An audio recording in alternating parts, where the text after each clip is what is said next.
جی حضرت علی علیہ السلام کی زندگی میں ہی مولا حسن علیہ السلام فیصلے فرمایا کرتے تھے،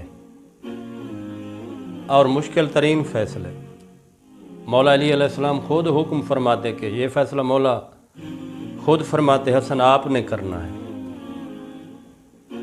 تو حضرت امام محمد باقر علیہ السلام سے منقول ایک روایت ہے جو میں آپ کی خدمت میں پیش کرنا چاہتا ہوں۔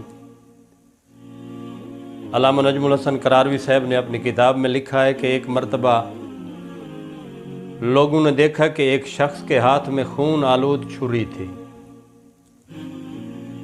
اور اسی جگہ ایک شخص ذبح کیا ہوا پڑا تھا۔ جب اس سے پوچھا گیا کہ تو نے اسے قتل کیا تو اس نے کہا ہاں، یعنی اس نے ہاں میں سر ہلایا، ہاں میں جواب دیا۔ لوگ اس شخص کو پکڑ کر اور اس مقتول کی نعش اٹھا کر، اس کے جسد کو اٹھا کر مولا علی علیہ السلام کی خدمت میں آئے، اور مولا علی علیہ السلام نے پوچھا اس شخص کو تو نے قتل کیا، اس کا قاتل تو ہے؟ اس نے وہاں بھی مولا کے سامنے بھی ہاں کہہ دیا، یعنی اس نے کہا اس شخص کو میں نے ہی قتل کیا ہے۔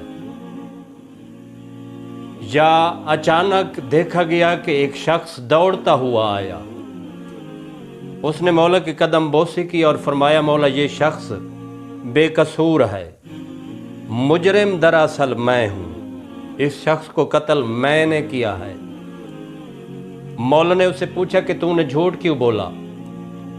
اس نے کہا مولا جھوٹ کیسے نہ بولتا، میں قصاب ہوں، وہ سامنے میری دکان ہے، میں نے حیوان ذبح کیا اور مجھے پیشاب کی حاجت ہوئی، خون آلود چھری میرے ہاتھ میں تھی، میں اس خرابہ میں گیا، وہ جو مکان ہے جس کی چھت بھی نہیں ہے، گرنے کو ہے، رفع حاجت کے لیے وہاں گیا، میں گیا ہی تھا کہ میں حیران ہوا، میں نے دیکھا یہ شخص تازہ ذبح کیا ہوا تھا، اس کی گردن سے ابھی خون نکل رہا تھا۔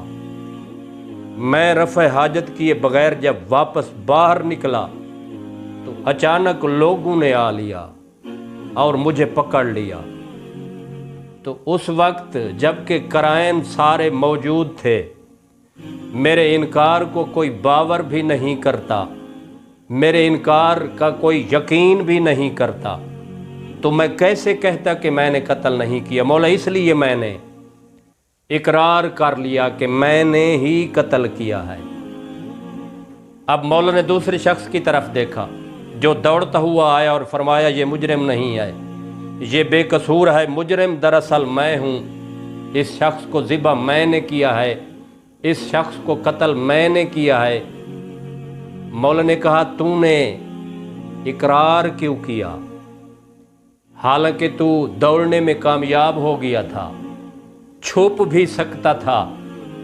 اس نے کہا مولا جرم میرا تھا، یہ بے قصور تھا، اس کی اور میری دشمنی تھی، اس دشمنی کی بنا پر میں نے اس کو قتل کیا۔